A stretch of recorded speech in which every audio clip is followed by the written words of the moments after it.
Okay. Well, welcome again, everyone. Jim Heid, the author of Building Small, a Got it back there toolkit. too. We're back there. Anyone who has interest and everyone that's here this evening, I'm assuming you got excited when you said someone is speaking my language. Small sites do matter. So when I came across his book, I had to get it for our course participants who are emerging developers who started their cohort in September, because not many of us speak this language. So it was important for me to put someone of his value in front of you. So tonight we're just going to have a very casual conversation.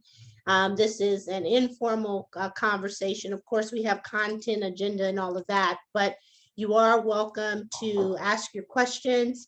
You can put them in chat, raise your hand, because we do want this time to be leveraged so you get what you need out of it. But for those of you who don't know, my name is Nikki Beasley, the Executive Director of Richmond Neighborhood Housing Services. We're an affordable housing organization supporting Alameda, Contra Costa County. And we became infill small site developers back in 2017, 2018. And when I realized how much I did not know, I had to create a program so that others would not feel the pains that I felt. So we launched our Emerging Developers Program September of last year. We got our first cohort completed, and our second cohort will be starting later this summer. But with that, again, small spaces, infill development is oftentimes not a subject of conversation as it relates to affordable housing. So when you get a subject matter expert that can guide you through why, one, it matters, how to address some of the issues and concerns others may have as it relates to focused on this topic, we wanted to bring it to you. So without further ado, Mr. Jim Heid is here to spend some time with us. So Jim, I guess my first question to you to kind of kick us off, how and why did you get into this conversation about small sites, and why has this been an important cornerstone of your work?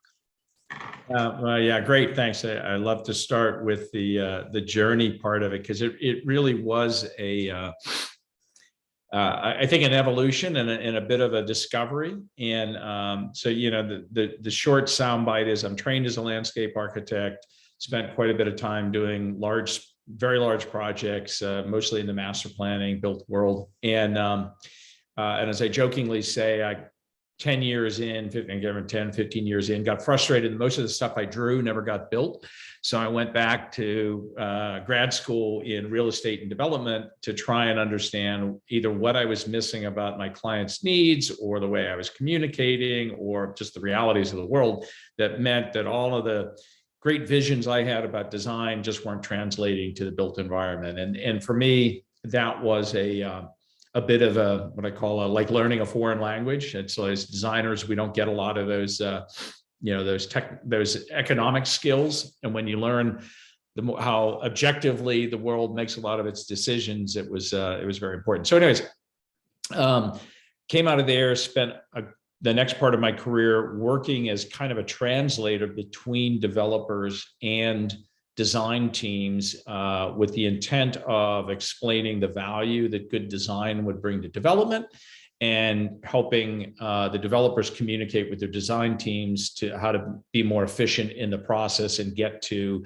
provide the information that was needed to make really good decisions along the way. And most of these projects were, very large scale, very complex. And so I was traveling the world and I was doing these really big things.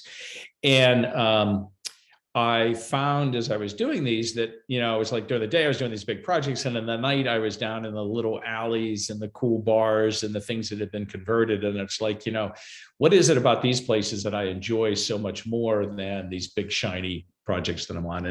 And that led me to about 2012. I started this program called the Small Scale Developers Forum, which was a chance to bring together people who I thought were interested in this space. And it's become quite a big thing, twice a year now, pretty strong cohort of people who are working in this genre. And for a lot of things we talked about earlier, and people who shared kindred spirits, moral support, group therapy, all the things that, shared lessons, all the things that are necessary to make it work. And it was those tours and those people and the projects I was seeing and the impact that they were having and the philosophy that they're bringing that was like, this is a really important story. And this needs to be told, because so much in the industry was shining the spotlight on the big fancy projects and the big fancy firms, and all the design schools were teaching big, big, big. And nobody was talking about the value of small and incremental. And so, that led me to write the book. And I started, it was a 4-year effort. Got distracted a lot. But it kind of came together right during the pandemic, which was another story in and of itself. But it was really, an opportunity to share the power, the story of these people, the incredible work that was being done, and also create a call to action to regulatory agencies, civic leaders, and even citizens, and say, because everywhere I would go, people would say, that's what we want. We wanted those in our town. And it's like, yeah, but your regulations don't support it. The capital markets don't make it easy. The citizens say they want it, but they're standing in the way of experimentation that's needed. So it was it's a 2-part book. It's a how-to for the small developer, and it's hopefully a little bit of an educational tool for the general public and the regulatory environment to say, if this is what you really want, here's how you can be part of the solution set by making these changes in kind of the conventional processes. Because 16 cities, 10 years, probably 150 projects. The common thread through all of them was really, really hard, really painful.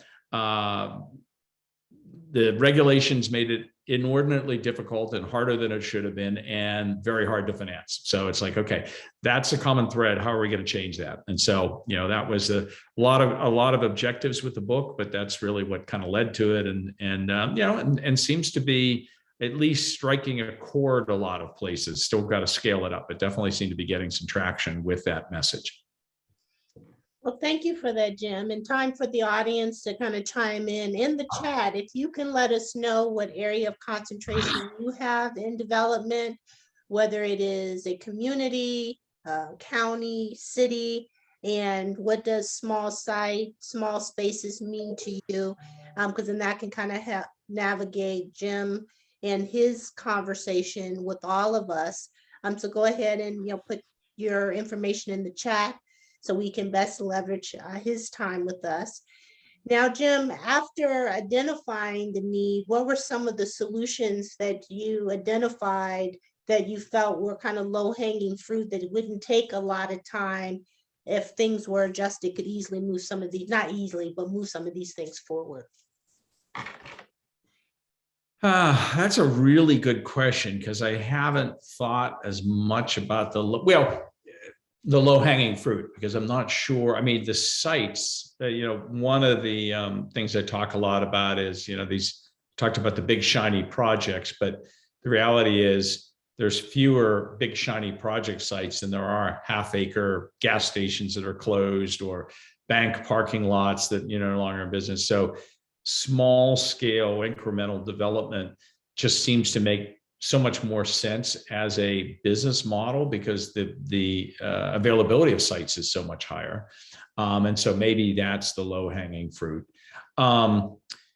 The movement towards missing middle housing as a product. So the distinction between, Dan Perolich's book, Missing Middle, which is really focused on bringing back housing products and types that we've kind of forgotten how to build or been zoned out, versus missing middle income, which has become a big part of the conversation where I live, which is a little bit different. And there's a connection between the two for sure. The thinking being that some of those products, because they're more efficient in terms of their use of land and perhaps their construction techniques, can ultimately be more affordable, but not always so. but I think that kind of tactical surgical infill, what one of the guys on when we were in New Orleans, we had a developer who called it urban acupuncture, and the idea that you're just making these little surgical strikes and to kind of relieve the pain and find these areas, just the right spot to make a difference that then catalyzes positive change in the rest of the neighborhood. So those do seem to be the things, and it does seem like there's some financing techniques that are coming forward, and those are I think things where you can build a career and an efficiency and a replicability. You don't want to, I don't ever want to use the word formulaic, but you can learn what works and how to accomplish that cost effectively so you can repeat that, versus a lot of the things that I feature in the book, which are kind of one-off, innovative, start the flywheel, mixed use, really cool transformations, and those are all bespoke and one-off projects. So those certainly aren't low-hanging fruit. They're a little more complicated, but very gratifying when they work. And I think the good thing, I think it's a good time in a lot of ways because of all the legislative changes that are occurring in California, and I think the awareness of the need to really ramp up housing production, but maybe we're not going to do it in 200 unit, mega projects. We're going to do it more in 4 units here and 7 units there. And so it gives small developers a lot of opportunity to make a difference, build a portfolio, do some good, and, learn and replicate as they go forward. Thank you. So question for you, Jim, as you were planning to be with us this evening, what were some of the thoughts that you had, knowing that you had a captive audience that realized we were not unicorns, we were not crazy, there was someone thinking just like us? What did you want to make sure we got out of tonight's conversation?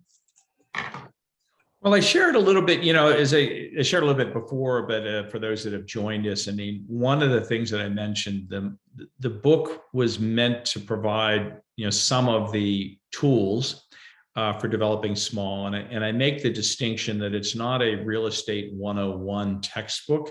It's more a walk through what is different about developing small than what you might get in a, real estate fundamentals textbook. It's like, what are those distinctions? How do you work differently? Stuff like that. The other part of it was to talk about the personal journey. I think both the joy and somewhat the struggles of the small developer, thinking that people who enter this space, I mean, we talk a lot about this in the forums, that the people that are part of our small scale developers group are there not because it's a stepping stone to becoming a big developer. They're there because that's the path they've chosen and that's what they want to do with their lives. And so it's really important to, it's not, well, I'm small because I can't be big. It's like, no, I'm small by choice. And I want to keep my enterprise small, and I want to keep my projects small and tactical.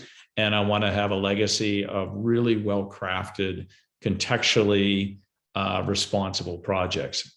So all of that being said, I think it's a little bit of a different psyche, and it's a little different, motivation that gets you out of bed in the morning to play at that level than if you're going in every day to the big REIT or whatever else. And that's, the book was never meant to disparage big, but it was meant to highlight there is an alternative path for people interested in the built environment. And that's ultimately what we're talking about. How do we as individuals create a positive impact on the built environment? And also a message to community leaders that when you have surplus sites, it doesn't always have to have a big master developer. You might actually come out with a better solution if you do it more incrementally and with small developers. So that is context. So what that means is that I think as an individual playing in that space, there's a need for greater self-awareness. And we just talked about some of those things. One of the things I wrote down is, somewhat, I want to say jokingly, but it's a little play on words, is it's a small industry. And meaning, it's small, but it's also small. And one of the things that I've learned is really important is how you treat people, the relationships you build, the way you maintain those relationships from the beginning of your career all the way through is so important because it's a business of relationships. You know, the person that you worked with who is just a junior person behind a counter at some city may suddenly be the planning director 10 years later. And you really need their, you know, you need to, hopefully you treated them well because, oh, I remember you. Yeah, you did, you know, you really respected me. And you need them when it comes time to, you know, shepherd that project through. You know, the other thing I talk a lot about is, and I spend a lot of time, I don't know whether it's my background in landscape architecture or it's just a personality trait, but I do a lot of time communicating. So when I'm doing my projects, a lot of constant communications with the neighbors, because if you're doing infill, you've just added a layer of complexity to your life, which is, you know, exponentially bigger than if you're doing greenfield. You've got all these people who feel like they are entitled to tell you what you shouldn't be doing, and you know, want to let you know everything. And so you've got to, I talk about in the book, give out your cell phone number. I mean, it's a pain. You're afraid you're going to get called, but the reality is just the act of giving it to them is like a sign of trust. And I've rarely found people that abuse it. You know, they just, the fact that, oh, you're going to give me your cell phone number. You know? And as a small developer, you know, you are the face of the project. It's not your zoning attorney. It's not your architect who just flew in from somewhere. It's you. And so you can get the benefit of the doubt and the trust a little bit more because now they feel like they're talking to the person who really has the decision-making power. And I think a lot of people in the public, you know, world that are so frustrated as active citizens, it's because they just don't feel like they can get to the people that are making the decisions. They aren't being heard. And so if you can create that place where they feel like, well, at least you've honored their conversation, and you have to be honest. You can't just promise them everything and then not deliver. It's like, you know, I hear what you're saying, but you're gonna have to agree to disagree. It just, you know, I can't do that. It doesn't work, but you know, maybe we can do something else. So I think those kind of honest, candid conversations are really important. And then the other thing is just communication with your investors and your bankers. And one of the things that it's a little bit like we were talking about the legal documents, communicating with your bankers when times go bad and early is so important because, you know, you kind of don't want to let them know. You're afraid that they're going to think that you don't know what you're doing or whatever, but being, you know, communicative. Hey, I think we may have a problem. I'm working on it now. Here are some of my solutions, but I'm just giving you a heads up. We may be running into a problem. I think builds so much credibility later on. That you've been honest and you've kept them apprised. I think it's really valuable. The thing that I find with at least my small projects is there are people who, at least my investors, to some degree, people in the city, the citizens who have supported the project, there's a sense of authorship and excitement about being part of something that's actually good. And so leveraging that, you know, sending out construction photos, sending out an email, hey, we just had our first sale, you know, that kind of stuff. It makes people feel like they're part of the journey in a good way. And don't discount that. I always thought my investors were like, all they care about are the returns. And it's like, they're doing other things that are all numbers. They're in this because they really like to see something built. They want to come out and kick the dirt. They want to ride by with their friends on their bicycles and say, oh yeah, no, I'm invested in that. Yeah, no, I'm the backer. I mean, and don't ever discount, because we do it every day and we think, you know, it's okay, well, sort of, they're in something else, but there's not a lot of businesses that end up with something tangible at the end of the day you can point to. You know, they're crunching numbers, they're selling derivatives, whatever else. And so to go out and actually see something and then know that it's good for the community is like, you know, really, really good stuff. And so you need to be able to leverage that and communicate that and make them feel excited to be a part of that in order to continue to build your brand. So. Well, one of the things that you do is your platform where you're able to go across the country and look at different sites. So with that exposure and looking at the chat, I'll name off of, you know, a couple areas people have focused on, but where you've had a chance to travel, are there communities or, you know, states or counties that are doing it right? And if so, what are they doing? To varying degrees. Think about that one a little bit. I think it's less about, are there counties and cities that are doing it right versus are there places that have a higher percentage of entrepreneurial, civically minded people who want to spend their time in this space? And then is the price of entry more accessible than some other places? So, I mean, there are clearly places who have trying to make their regulations more streamlined. I mean, Phoenix, which I profiled in the book, is actually really, that's an interesting case study. So if we're going to talk about that, so two things there, actually three things there. How many people have been to Phoenix? I know there's only a couple I can see, but the rest of you, a number. So, and I lived in Phoenix for 3 years, so I think I can speak with some authority here. So the thing that I say about Phoenix is 90% of it is really awful, but the 10% that's good is like really, really good. And it's a place where you'll see some of the most innovative stuff anywhere in the country. And it's because there's a DNA there where it's a lot of people who have moved there from elsewhere. It's extremely entrepreneurial culture. There's a can-do attitude. I actually moved there from New Orleans. So if there was ever a place where it's like, who's your daddy and where'd you go to school and how much money do you have? Where'd you have dinner last night? I'm not sure that idea is going to work. Versus Phoenix, doesn't matter, and any of that stuff doesn't matter. It's like, what's your idea? That's pretty good. Yeah, I like that. And let's bring some money into that. So very supportive entrepreneurial environment. And then you've got this palette where it's just a lot of stuff that was built in the 60s and 70s, which was probably our least enlightened period of design and planning ever.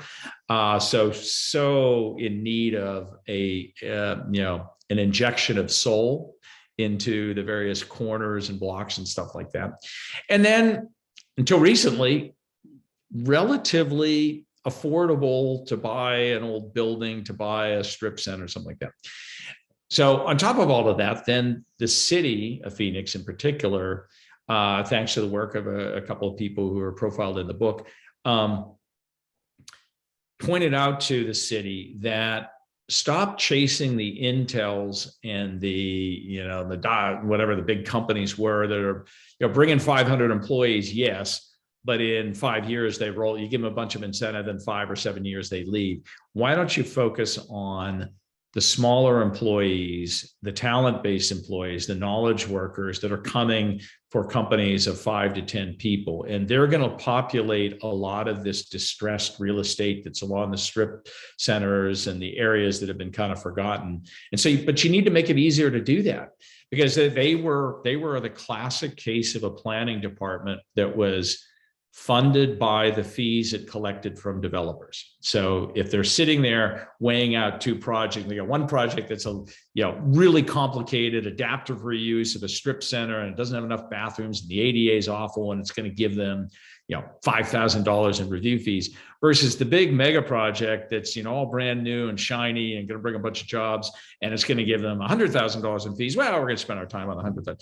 But the reality was, the little project was transforming a neighborhood. It was bringing in that soul, and it was creating a lot of value and place-based third place kind of qualities and stuff like that. So they finally recognized there was real value in small, and they completely overhauled their planning department. And they created what was called the Office of Customer Advocacy. And so as a small developer, you could go in and they would assign one person to you, and they would stay with you through the entire project until you've got your C of O to help you navigate the entire system. And they would bring some grant, if it was small, so of a certain dollar size, they would bring some grant money to help you. They would give some relief on maybe some of the ADA or some of the other things. They did some building code interpretation just to make it easier. And they found, that a lot of this stuff that had been sitting, vacant or terribly distressed, didn't have very good vital uses, was actually, starting to be redeveloped and becoming the centers of neighborhoods in ways that it had never done before. So, and if because it was so distressed, a lot of these small developers, it was accessible for them to buy and purchase and be able to renovate. They were in neighborhoods where they could really make a big difference. The city was there to support them with this new structure. So that's probably a really good case study. The other one that, is just, I love is Detroit. We were there in 2015. So, just as it was starting to wake up. And oh my God, the other organization that's profiled in there is Midtown Detroit. Powerhouse. I mean, like you, Nikki, powerhouse woman running this nonprofit, just doing amazing things as facilitator, champion, and then finally, screw it. I can't get anybody to invest in my neighborhood. I'm just going to go ahead and develop it. And I'm going to prove to them there's a market. And she did. And I mean, it's incredible what she's done. And, the funny thing about Detroit, there's a great story that goes with Detroit. I presume everybody here knows Andres Duane because he's such a big personality and had such a big impact on the industry. So the story goes something like this. Duane goes to Detroit in the mid-aughts, or maybe, no, it's like the, 10, 12, something like that. And he's walking around these neighborhoods and he's seeing all this incredible redevelopment that's going on and these really cool projects that people like all of you here are doing. And they're creating new places, they're creating new jobs, they're adding vitality to these old main streets. And I mean, the architecture there is so fabulous and, just dime a dozen, these beautiful brick buildings, stuff like that. And so he's talking to these entrepreneurs and he's saying, like, how are you doing that? I mean, like, how did you get this through the code department? And how did you ever get the planning department to approve that? And well, what did the fire marshal say about that? Finally, somebody said, Anders, you don't get it. We're bankrupt. We have no staff. There's one planning person in the entire city. So we just went out and did it. And it was like this aha moment. It's like, boy, if we could get rid of the regulations, maybe we could unleash a lot of power. So that actually led to, I don't know how many have been following what's called the Project for Lean Urbanism, but that was the genesis of that. It was like, okay, what could we unleash in our distressed communities if we just removed some of the red tape and allowed entrepreneurs to do what they do best? So, and that's, and so that's had a, pretty interesting life after that. That's continued. The redevelopment of downtown there is a really phenomenal real estate story in and of itself. So anyways, I'll stop there. There's a fairly long answer, but as you can tell, I get really excited about this stuff and it's so many good stories to share. Well, I appreciate it. I'm going to give you a minute to take a breath. We do have some comments in chat. So just ask for some of your thoughts. So the question earlier was, what were people's concentration as far as location, area, and what did, small site mean to them? Many are here, of course, in the Bay Area, Oakland, small site anywhere from 5 to 30 units. We have one person who is looking at not only the Bay Area, but Philly and Ghana. So if there's any international conversation around this conversation, others are looking at vacant, underutilized land, city, county, school districts. Another co-working space, as you mentioned with your project earlier, commercial, light, industrial, adaptive reuse projects, point of interest. And then some additional small multifamily, under 4 units. So, and then someone also brought up the SB9, figuring out how to acquire using the split lot concept with new regulation. So I'll stop there. Any of those things kind of jar some thoughts of conversation related to folks' interest in location? Yeah, well, the meta question there that comes up a lot is, so what is small? And, I get that a lot, and especially when you're talking to bigger developers, it's like, wow, how many square feet and how many dollars? And I think after a lot of, both detailed research and kind of experiential research, came to define small, not in a quantitative way, but in a qualitative way. And it's about the attitude of the individuals, the investors. It's about an emphasis on contextually responsive development. It's a desire to build connections within the community, both physically and socially. Universally, it's skin in the game. So it's like, you're not a small developer for a fee. Small development, I think, is an attitude and it's a personal motivation that means if you're not all in, you're pretty far in. And then the other shorthand that I use a lot is small. It's one of the key components about people working in small is they see real estate as the means to the end as opposed to the end itself. And what I mean by that is, unfortunately, I think the industry has moved to a place in a lot of businesses where it's thought of as just another asset class. I could buy equities, I could buy bonds, I could buy real estate, I get this kind of yield, I get this kind of, inflation protection, yada, yada, yada. And it completely decouples the responsibility that we have as developers and the recognition that we touch people's lives every day. And as people who work in the built environment, there's a very different responsibility than if we're just selling stocks or bonds. So people who are doing small, at least the people who are in the cohort and the forum and the people I've met, they're seeing real estate as a way to create positive change in the communities, create places where people come together, create wealth that's not only for themselves, but for other people in the community, as a way to add vitality, so that it's a vehicle to get to bigger goals than just building a portfolio that will refinance and structure and sell. And it could be Taco Bell, or it could be a light industrial building. There's something. For me, the small part of it is it's an ethos and a desire to really be tactically and tangibly involved in the neighborhood. So, well, thank you for that. We actually have a question here. Do you have any experience working with church organizations as development partners, i.e. land rich, centrally located, but capital poor, to co-develop their sites? I do not, but we did see a project in Detroit that was very interesting. And I'm trying to remember, I think that was Century Partners that did that project. Really super group of young entrepreneurs up there. The exact same situation. Beautiful church, extremely, no working capital at all, big site. And so they were able to couple that with some affordable housing and capitalize and endow, I think, the church over the long term, and also create some actually mixed income housing as a result of it. So it's not an uncommon opportunity that comes up a lot, and has a lot of win-wins for everybody. So.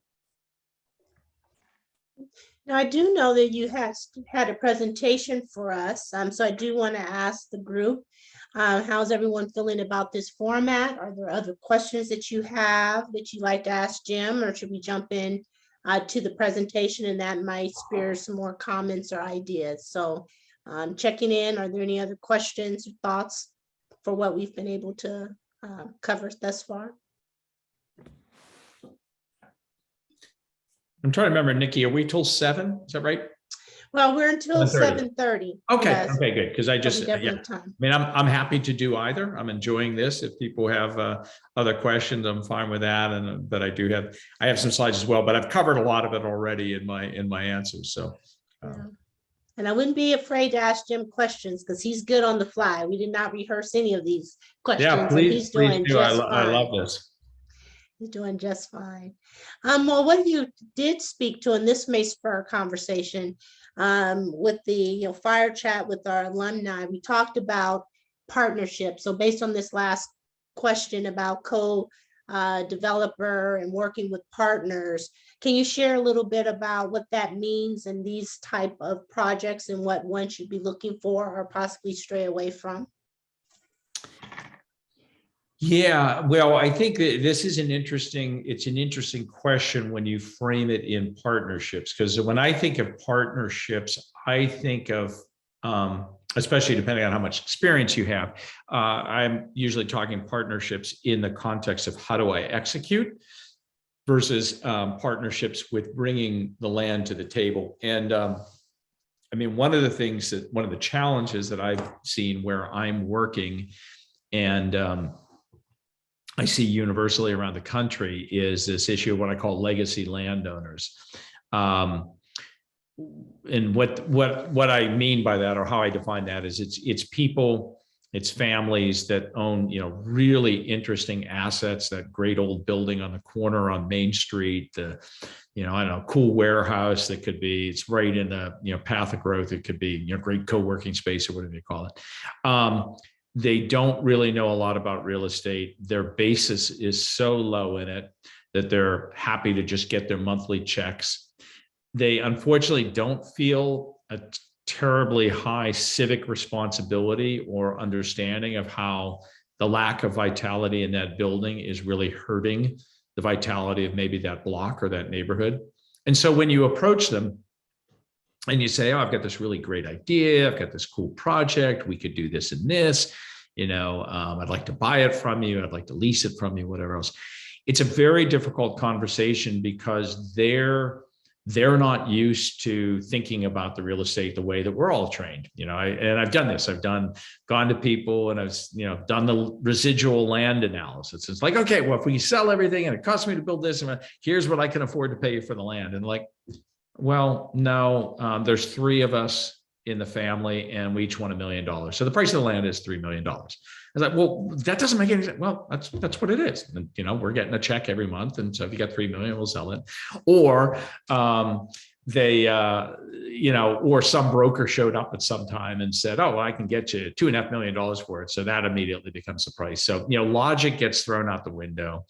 There's this emotional attachment that they have to the property because their parents work there or whatever else, or it's just greed.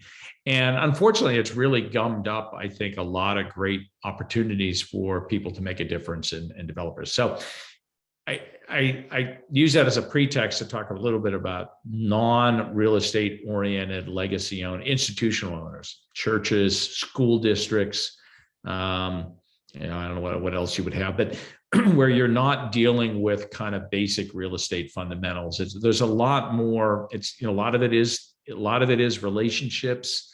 You gotta do the time of spending time with them, trying to explain, build their trust, helping them understand how it could be good for them, all of that. So the site control piece is really, really hard. Aside from just the deal part of it, the site control piece is so hard because you're just not dealing with normal real estate fundamentals. And then, Nikki, your question was about partners. So that's kind of the land partner, and I think that's very difficult. And you may have some other people who really understand real estate and they've got a land and they like what you do and they want to do something meaningful in the town and they think affordable housing, missing middle housing, something. I've got a project like that. Some people are doing down the road from me and they saw the work, and woman has owned the property a long time and she'd like to do something that would be meaningful to the town. So that's the right attitude from a land partner. But then there are the partners that execute. And we were talking earlier about if you don't have the skill set, you haven't been through too many rodeos, it's a lot better to find partners who complement your skill set or have the experience, and give up a little bit more of the deal than you might be comfortable with, because a deal that gets done, 50% of a deal that gets done is worth a lot more than 100% of a deal that never comes out of the ground. So, use that. That's your tuition, that's your learning, and then spending the time to make sure you've got the right partner, that there's alignment around the values and all of that kind of stuff. So what just came up for me, because we do have people at different spectrums of this conversation. Some may have a couple of deals under their belt, or this is new. So how do you approach a project? What are the things that you put in play, and what's your strategy and process in identifying a project? You're making a big assumption when you say strategy and process, because I'm not sure I've got either one of those. But I've been through a few things here now, obviously seen a lot of projects. Well, first of all, I don't think there's anybody can be a real estate developer if they're not an optimist. I mean, you just have to constantly get up every day and say, it's going to be great, it's going to work out. So you take on things that generally a lot of other people would never even think about, or just don't have the risk fortitude to do that. I mean, my strength, I guess, if I now having been through all of my work at Strategic Coach, my strength really is the vision and the ability to see things that, I mean, I'm always shocked when I go in, and there's probably a lot of people in the room here like this, go into a, you know, abandoned, torn up, beat up, sorry building, and you can see so many great things happening. And I bring my investors in, and you walk them through it and you explain it, and they're like, I don't get it. I don't see it. You know, it's like, how's that going to work? And then you get it done, and they're like, oh my God, I never could have seen it. And you know, what comes so easily to a lot of us is a gift, because a lot of people can't do that. So I think the ability to, you know, and for me, for better or for worse, it has to have that kind of transformative potential.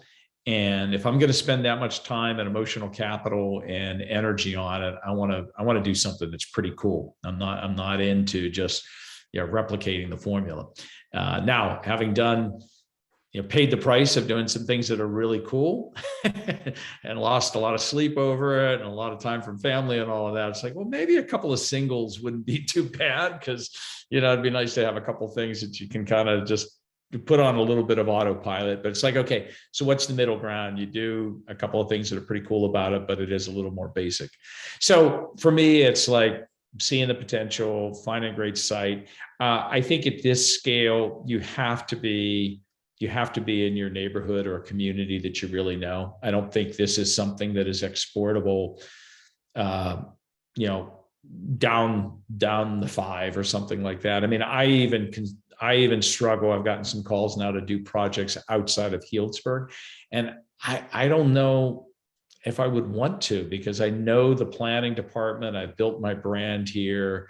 I know the planning commissioners. I mean, all of that is real value that I've kind of created through a lot of, you know, blood, sweat, and tears. And to try to walk into a new town and do that, because, you know, I don't have a big team. I'm not hiring the local zoning attorney. I'm not hiring the local architect. I'm doing all that stuff myself. You have to kind of build that intellectual property within your community. And for me personally, I love getting on my bike and riding by my projects and seeing them. I mean, that's that's really important to me. So the process, you know, again, see something that you like, try to figure it out, back of the napkin numbers, try to figure out how do you pitch it. I know the planning staff well enough, and we have a very good process up here called a one-stop. So before you even buy a property, they will pull all the department heads together and sit down with you, and you can walk through what you think you want to do. Don't even need a lot of plans. You say, hey, I'm looking at this site. This is what I'm thinking I'm going to do. And they go around the table, and the fire department says, well, you need to think of this, and the utilities say that. And so very quickly you can get a read on how big a lift it's going to be. And for me, it's also like really early marketing. You're starting to get a sense of, hey, that's a pretty cool idea. That would work pretty well. Or they're saying, you know, I'm not sure that's going to be worth the brain damage, you know. So, you know, there's that process. And then it's just, you know, putting together the money, trying to figure out how do you acquire the site? How do you fund the pre-development? Can you get any money in pre-development to like pay the bills and feed your kids while you're doing the deal, or is it all on the come after you've either gotten it financed or after the thing is complete? And that's something we talk a lot about at the small scale forum, is like, how do you keep the lights on while you're waiting for the promote? And really, really challenging. So one digression from that, we talk a lot about fees. What kind of a fee can you get as a developer if you're doing a financing? And typically that's a place where investors or banks will try to squeeze you. You know, let's say you're trying to get 5%, 7% of hard and soft costs, not land. They'll say, well, you know, defer that until the end, or, you know, we'll pay that after you hit certain milestones. And I'm not a terribly good negotiator, but that is one area where I can say with a straight face, you know, you really don't want me doing this without any being paid and working nights and weekend while having to work another job, because this is your money. And so you want me on this, like 24/7. And in order to do that, I've got to be paid as we go along. And so, once you put it that way, it's not like this is my equity. This is like my job, and I need to be paid to do it. And that usually will win the day, but it's a really important part and challenge of the small developer process of like, how do you generate income for yourself while you're doing a deal? So. You bring up a good point, because I think we might have talked over it earlier, that in your smaller projects, you may not have the same luxury as larger projects or, funds that are available. So again, strategy, technique of how to find that money to get a project off the ground. And typically those dollars are a lot smaller. And then how do you convince someone to see what you see when it doesn't, look like, it's going to be anything? So talk us through that. Well, one of the strategies, and it's not uncommon. I mean, most of the people that are part of the cohort that I interact with a lot, they start in design, they start in brokerage, they start in law, they start in property management, and they use that to kind of feed the machine while they're getting a deal put together. So they're usually wearing two different hats, and that's and that's, in some ways, that's the skill set you bring to the table that adds value. I mean, mine is planning, design, and entitlement. Somebody else might bring construction, somebody else might bring property management, somebody else might bring brokerage. So generally, I don't think anybody wakes up one day and says, I'm going to be a small developer and that's what I'm going to do and that's all I'm going to do. They're usually evolve into it from something else and you transition out. So I used to be 70% consulting and 30% small development. And at some point I was able to shift to about 50-50 and then 70-30 the other way. And now, while I'm kind of wrapping up a deal and looking for my next deal, I'm back to 50-50. So it's always good to have that backstop, whatever it might be. The capital thing is incredibly hard. We talk about that all the time. And there is no secret sauce that I know of. The people who have been able to do it, it starts with friends and family, the country club money, friends and family. And that's where a professional pitch doesn't have to be terribly detailed or proven to the nth degree, but I think it has to be packaged. So it's not like you're just going and asking your best friend or your rich uncle to put in $50,000. You're presenting them with a real package, but it's coming from there. It would be really hard to walk into a bank with no track record and be able to get that. You might be able to get if you get some of that initial capital put together, get some funds from whether it's some of the community banks or grants or departments within the cities, but it's a constant challenge. One of the best pieces of advice I got from Liz Dunn, who again profile a lot in the book, brilliant developer out of Seattle. And she talked a lot about, and she's got a very good network in Seattle, and she came out of a prior career that was very successful. So she had a lot of people who were friends who had done well as well.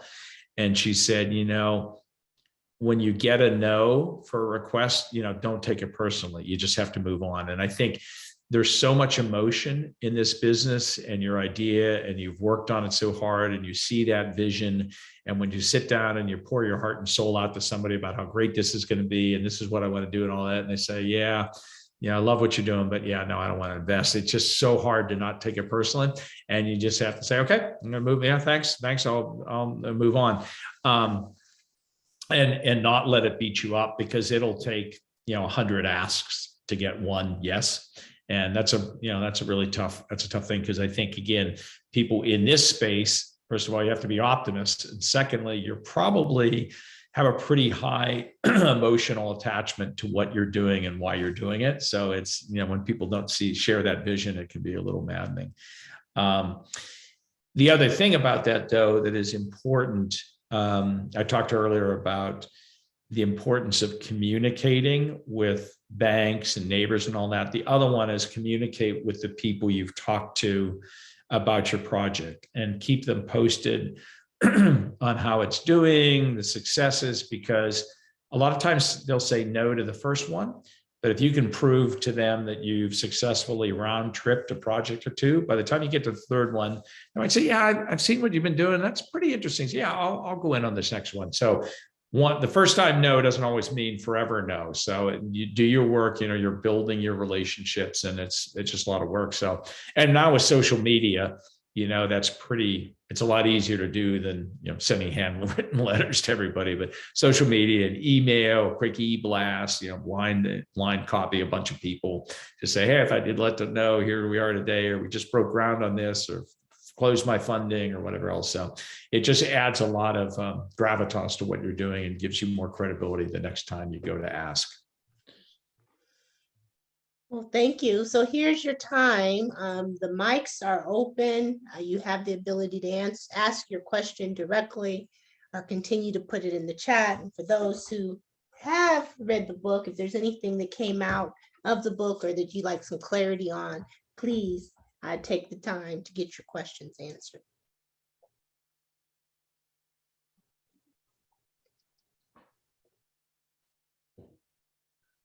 You had mentioned.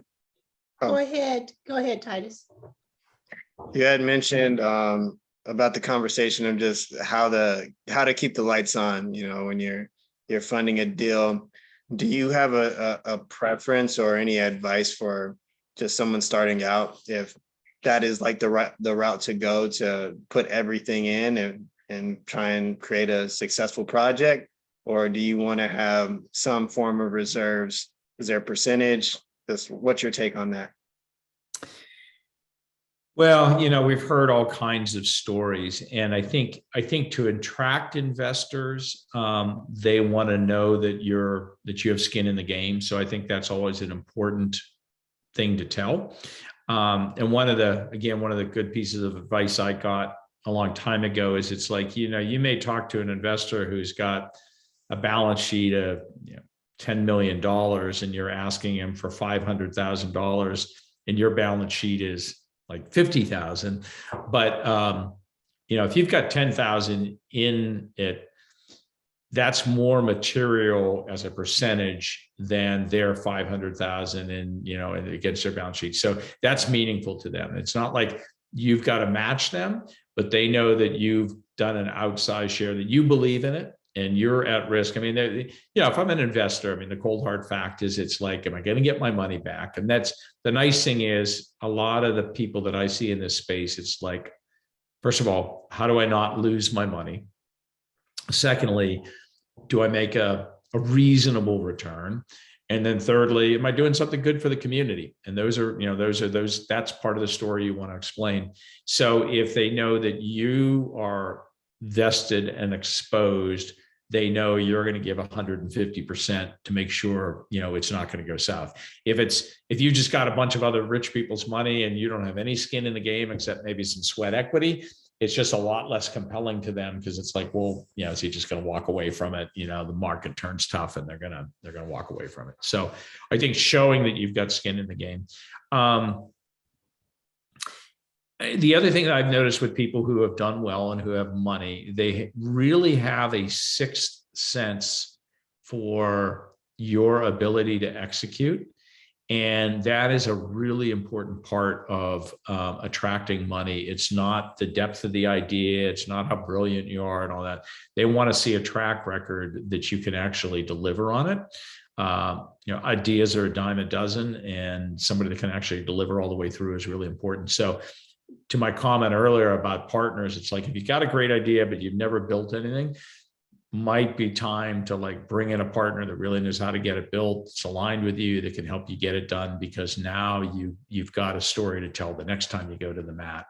And that's going to get some money in there. You've got some time in there, and you're willing to maybe give up part of the deal in order to make that work. But really, really important there. I think you have to look after yourself personally as well. You don't you don't want to get yourself so over your skis that if it all collapses, you've got, you're completely wiped out. And I think, again, anybody who's smart enough as an investor, they want to see that you're taking some risks and you've got skin in the game, but they also want to make sure you're not so stupid and crazy, risk oriented that you're going to go all in and lose everything. And then, then there's going to be nothing to finish it up. So it's a fine line between demonstrating that you are committed to the project, but also not so committed that that if this doesn't work, you're totally wiped out and you're going to create some other kind of problem for them. So Shalon. I do have a question. Thank you. In your book, you name all different types of unique ways to do development. It was pretty cool. Like I saw just how to maximize space and be creative. And one of my questions, because I struggle with it, I think ethically, is what do you think about, or what are your thoughts about small sites near freeways? I mean, I have to ask. I just want to know, because I'm struggling with it ethically, but it just seems like what we found were opportunities that were in areas that weren't so desirable. And so I'm using that as an example to have you share what your thoughts are about that type of situation. in using them how? For housing. For housing. Okay. Yes. Yeah, I mean, I guess I just personally struggle with that. I don't even know if it's ethics. It's just like, would I want to live there? Probably not. I probably do too much me search versus research. But yeah, you're right. It's one of those things where the cost is accessible, but is that a good long-term value creation? And are you putting people in a position where it's a less desirable, less desirable location? What's the quality of life there? So, but I also get that, that's some, other people don't care about it. I mean, I know a lot of you are in the Bay Area, right? I mean, I was shocked the other day when I was coming across the East Bay Bridge for the first time in a long time and saw those new condos going up on Yerba Buena Island, like right there on the bridge. And then when I Googled them and looked at what they're selling for, it's like, well, I guess other people don't care about, freeways as much as I do. I can't imagine living there, but if they're $1.1 million for a studio and on up, it's like, okay, I guess good for that developer, but that's not going to be me. So, yeah, I think that the cheap site or the accessible site is not always the best site. And it depends on what you're doing, what you're trying to do, but yeah. So. And I think just in this work, it is more intentional than, the developer fee and the transaction, because we tend to be focused more about the people, the impact, and all the things that were mentioned earlier. So it all kind of comes together. Reed has a question in chat, and for those that have been following chat, to the earlier question, thanks to our great partner Sal over at Community Vision, put a link to lists. So for those that have interest in churches and development, there may be a resource in chat. But another question came up: have you tapped into leveraging enterprise zones, historic tax credits, etc.? Or are these development programs too erroneous legally, politically, etc.? So have you used any of those as tools? Yeah, great question. Thank you for that. So the short answer is yes and no, or yes and yes. I'm not sure. So have dabbled in those. They're clearly, so again, I keep pitching these small scale forums, but it's where a lot of my knowledge has come outside of the projects I've been doing. And so we had somebody who specialized in historic tax credits come and talk to us about how do you navigate them and all that. And his advice was, if your project is under 5 million in tax credits, it's probably not worth the brain damage. I mean, the amount of work and paperwork and requirements, and especially it's gotten even more onerous, it's just not worth it. There used to be a rehabilitation credit, which was a lower percentage, but it was self-reported and it was great. And a lot of people in our group have used those, but that went away with the 2017 tax law. So that doesn't exist anymore. We have some people in Detroit who are using the opportunity zone, and they said they've been really successful with that, but they're one of the few groups that I know, because what they said why it works really well in Detroit, is because the Oz formula is the cost of the reinvestment and the renovation has to be a multiple of your acquisition cost. So in Detroit, it's like really cheap to buy stuff and a lot of money to rehabilitate it. So you've got you got a perfect relationship, versus a lot of stuff probably in California, really expensive to acquire and expensive to renovate, but not at the same ratio. So I think the general read that I'm getting from the development industry is the opportunity zone legislation, which sounded really promising, just hasn't produced the kind of results that it would want. The one little hidden thing that I've tapped into, which is not a lot of money, but a small project, everything counts, is the ADA tax credits. So on my co-working space, it's an old 60s shopping center that we rehabilitated, renovated into a 5,000 square foot co-working space. And I had to do a lot of ADA stuff. I had to upgrade the bathrooms. I had to upgrade the entry. I had to do a couple of ramps in and out, did a couple of other things. And so the tax code allows you, if you spend $10,000 on improvements that are directly related to ADA requirements, you can claim a $5,000 investment tax credit. So it's not a deduction, it's like real money back to you on your return. And because I was able to sequence that over 3 different years of construction, started late one year, spent some money, did a lot of work the following year, and then just a little bit of tail end cleanup in the following year, I was able to claim it 3 times. So that's, for small projects, especially in adaptive reuse, is a pretty, and it's all self-reported. So it's a pretty low hanging fruit, pretty low friction way to at least get some money back for stuff that you're doing. That's the right thing to do to bring some of this stuff up to ADA compliance.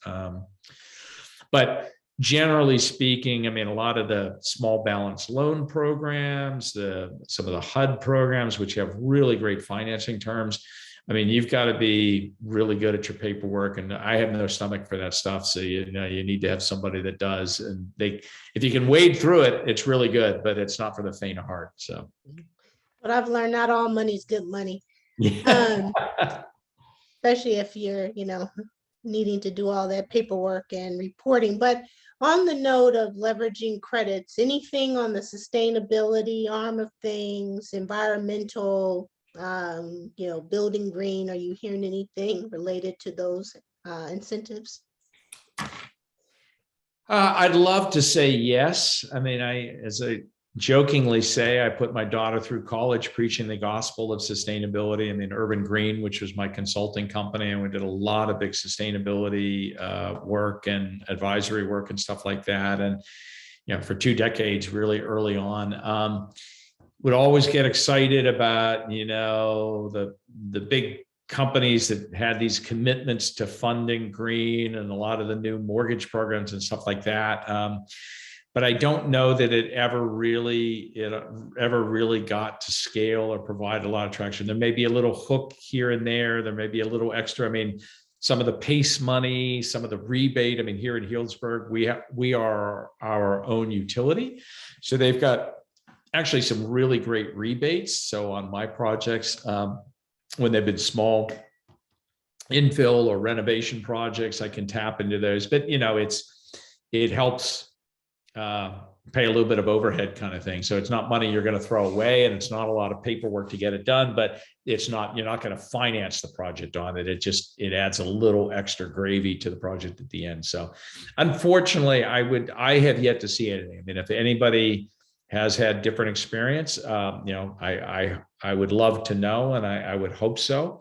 But I think it seems like most of the sustainability stuff has become prescriptive and regulation based. There's a lot of stick and not a lot of carrot. And unfortunately, on the small projects, it's again, I'm a big believer in it. I think it's really important.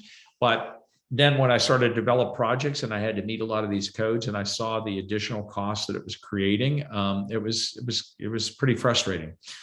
you do all the right things with an infill site, and you clean up the site, and you increase density, and you're providing all of these things, and which in and of itself is a huge lift from a sustainability, or it's a huge add from a sustainability. But then you got to go through all of these. I mean, one of my pet peeves, so on the cottage court I just did, we've got 4 500 square foot accessory dwelling units, and we did them all electric. And we could not get it to perform at Title 24 levels unless we put in a hybrid hot water tank, hybrid heat pump hot water tank, which was $1,500 and 50 gallons. So I've got a 500 square foot unit that's kind of like for one person, and it's got a 50-gallon hot water tank that's going to be on all the time heating, because they're never going to use that much water, and it was meant to save energy, but it's actually going to use more energy. But it's the way that, the codes and the black box of how they calculate stuff. So there's things where some of the common sense of that is just not being helpful to some of the other bigger goals of what we're trying to achieve. So, any thoughts on how people can stay best informed as when these things become available, or where you can maybe, pull some levers to get the best bang for your buck in doing these type of developments? Well, there's a couple of good resources out there if you're not following them. That first of all, there's the neighborhood developers group on Facebook is quite a good kind of almost a wiki where people are constantly exchanging and sharing and all that kind of stuff. So if you're not on that, definitely worth doing that. It's Facebook, so it's easy to get on. There's a couple of groups who are working in this space at different thrusts, but kind of same overarching idea. So Strong Towns, if you're familiar with that, is an nonprofit organization, which they kind of have their shtick, but a big piece of that is incremental small scale development. An offshoot of that, which is actually training a lot of people, is called the Inc. Dev. It used to be the Incremental Developers Alliance, and then they shortened it to Inc. Dev Alliance. There's good materials there. Congress of New Urbanism has a site that is tied to Inc. Dev as well. And then obviously the work that I've been doing with the Urban Land Institute, we're trying to grow that quite a bit. The forum, which again was the basis of the book, is twice a year. This year's forum will be in San Antonio. I was telling Jared, San Antonio, May 22nd through the 24th. And this is a really, if you're interested in this space, it's a group of about 60 people. Probably 30 of them have come to multiple ones. 30 are new to that. And, we do tours, we talk to developers, we hear stories, we share stories. We talk about life skills, a lot of social networking, one-on-one chance to talk to people one-on-one in markets and understand things, do case study dives, very transparent, what worked, what didn't. So, and then, as I was saying at the very beginning, great opportunity to meet peers and contemporaries and avoid, just have the moral support, because it's just, one of the most moving moments for me during all of this was when COVID hit. And one of the guys from the program called me up and just said one night, like, how are you doing? And it was just so nice because, and again, you don't have an office, you don't have a firm, you got yourself. And to have somebody reach out and say, how you doing? And then we got a bunch of us together on Zoom and we did the Zoom happy hour, but to have people and say, and then it was like, well, yeah, I went to my bank today and well, my wife works for the FDIC and here's what you need to say to the bank. And quickly within an hour, there was this kind of organic sharing of techniques and tools to kind of navigate through that. And then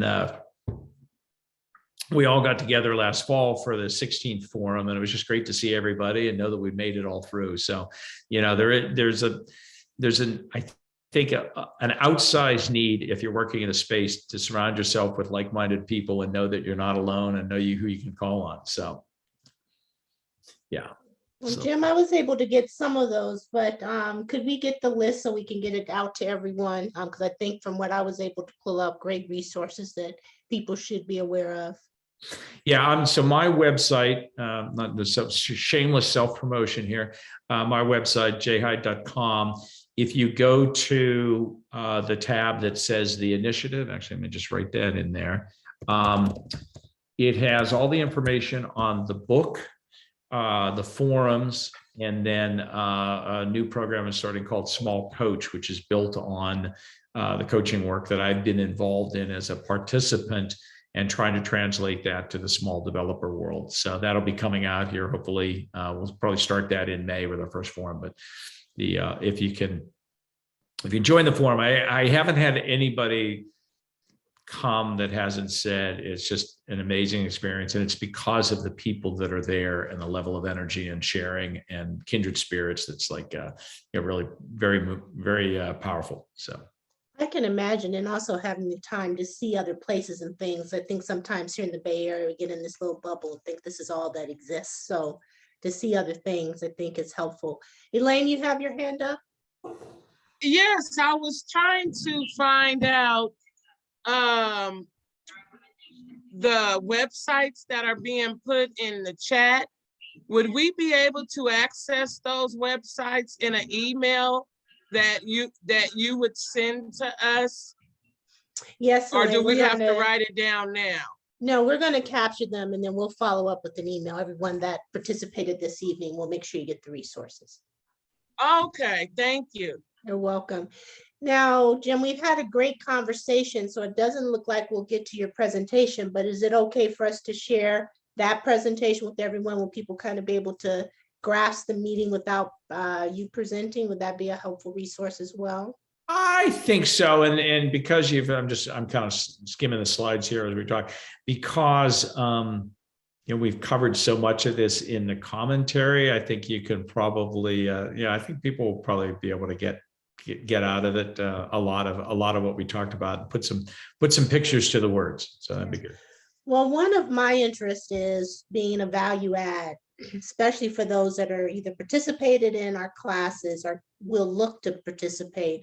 So Jim, I'm going to ask if we can stay closely connected. So for the group that's here, that's an alumni, if you go to Jim's site, see some programs and things that you want to stay invested in conversation, let's have a conversation. So however we can support that to move forward, because there's not many speaking in these small site spaces. And I do agree that, being around like minds that are thinking like you will keep things moving forward, because oftentimes you're the only one thinking like you think. So I think to be able to capture that audience is incredible.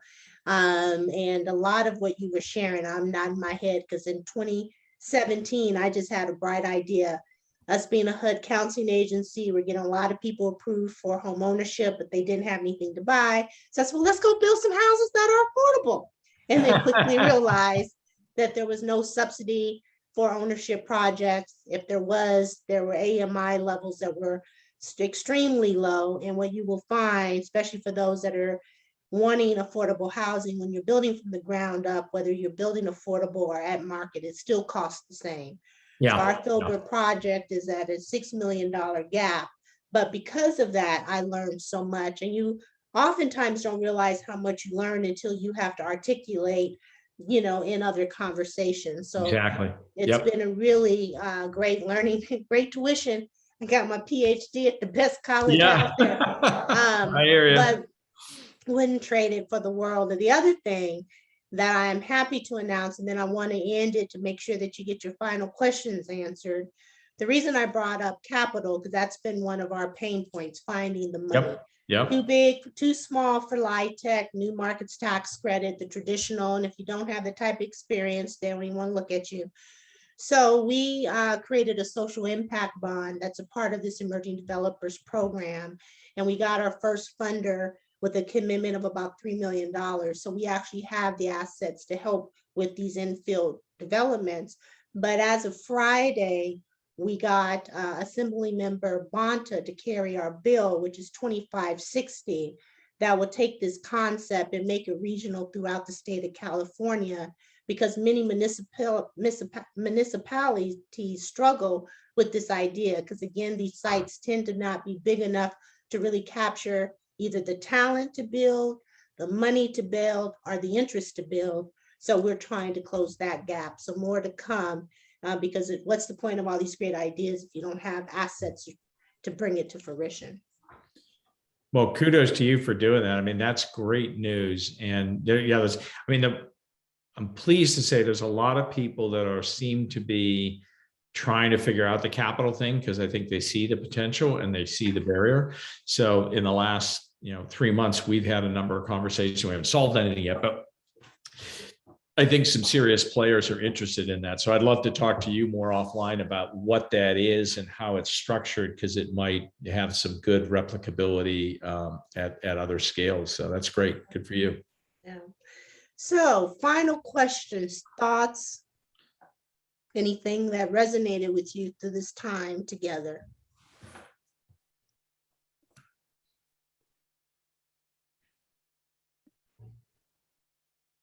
I just appreciated you coming in, talking about the projects from a sense where it's not just about the money, it's also about the impact, and not just the impact on communities and in the sense of providing just living spaces, but providing living spaces that are revitalizing communities that people want to live in, that they can enjoy, build families in, and grow in that way. And so thank you. Well, thank you. Yeah, I think this is a really important story. We just got to figure out how to get it out there, because I think that, we were talking a little bit earlier about when I was finishing the book up. I literally was finishing it up as COVID hit, and I was 2 years behind schedule as it was, and then COVID hit, and I think it was a much better book because during those 2 years, I actually did a lot of projects and learned a lot more painful lessons that got included in there. But anyway, so I'm finishing the book. It's in design, it's in editing, and it's coming to a close. And all of a sudden, the world shuts down, and small businesses are dying. And I'm like, is this going to have any relevance? What's going to happen? And the response was amazing. I mean, it was like when it finally came out, which was about a year ago. The response was, oh, this is so timely. This is exactly what we need. This is what we're all talking about. So it was, it almost felt like my procrastination and inability to finish on schedule actually played to the advantage. And because I think if it had come out 2 years earlier, it would have gotten lost in a lot of just kind of the same old conversation. So I feel very fortunate about that. And I think, all kidding aside, I think the time is really right. I think people are looking for other models and ways to solve this that are not, they're not the big mega projects, because our community fabric, our capital systems, what people want, how they want to live. That's just not, it's not just what people want. So, but there is so much as you drive the fabric of any of our communities. There's so many opportunity sites that are just sitting there kind of fallow, and everybody says, oh, there's no more land to develop. And it's like, oh my goodness, there's so much opportunity. So yeah. So here's the deal. This book will be the staple of our program because, I'm in love with it in the way that it breaks it down, easy to read. You don't have to be an expert. You just have to have a desire to learn. So it is a part of our curriculum as we go forward. And I was looking over to see if I had any extra because I'm going to be reordering for our next class. So anyone who knows me, I love to live like Oprah. So I'm giving away stuff. So for those that were not a part of our course and did not get the opportunity to get the book, those that email, and Dolores, who's our program coordinator, is here with us this evening. Dolores, if you wouldn't mind putting your email in the chat. So for those that did not get a book that would like one, please email Dolores, and the first 5 that lets us know, I'll give away 5 books. You get a book, you get a book, you get a book. And I also have to say, Jim was diligent in making sure that I got the books for the class. So I appreciate you working with me to make sure we had what we needed. So let's keep the conversation going. You will get the resources that Jim shared along with his presentation.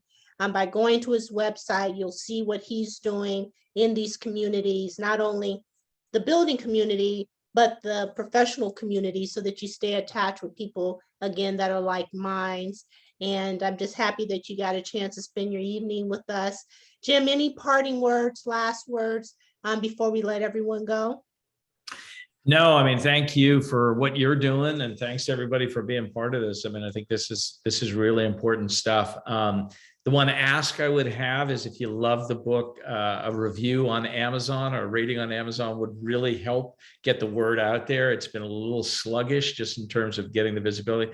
Got a great review in one of the national kind of published. Finally, somebody did a really nice review on it. But anyways, so spreading the word would be really helpful as a little, thank you for the time tonight. And yeah, feel free to reach out to me anytime. I mean, I'm just up here in, wine country, and I love what's being created. So it's fun to be a part of this. Well, thank you. And please don't let the asset go without getting your question answered or thoughts or comments. So any final words for Jim as we conclude the evening?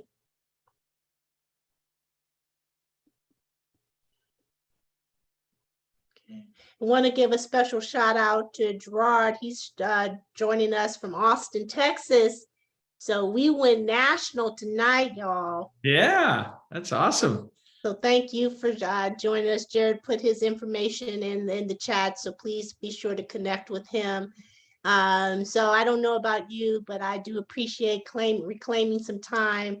So anytime we can finish a little early, want to respect that. So if there's no more burning questions and you feel good about what you've heard this evening, enjoy the rest of your night. Resources and information coming your way.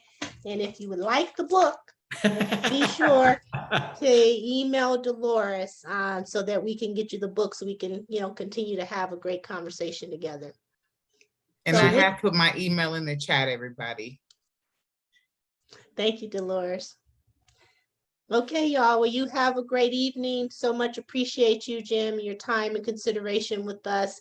We'll get you the information that we shared this evening, and you guys make it a great rest of the evening. Great, and I'll Thank continue to you. share stuff with you as we move forward with the forum and stuff too. Nikki, you can get that out to your group. So Appreciate it, Jim. nice Thanks to so finally much. meet you after all these conversations over the last 6 months. Nice to meet you and Dolores. Thank you for all your work. Thank you. Thank And Elaine, you. that little young developer there, keep him invested in your conversation. Teach him young. That's He's right. paying That's right. Yeah, attention. exactly. He's paying attention. So thanks Yeah. for allowing him to be in the space. Right on. Okay, you guys All right. take care. Thank you all. Have a great night. Thank you, Nikki. Bye. Have Thank a you, good Dolores. evening. Thank you, Bye-bye. guys. Thank you.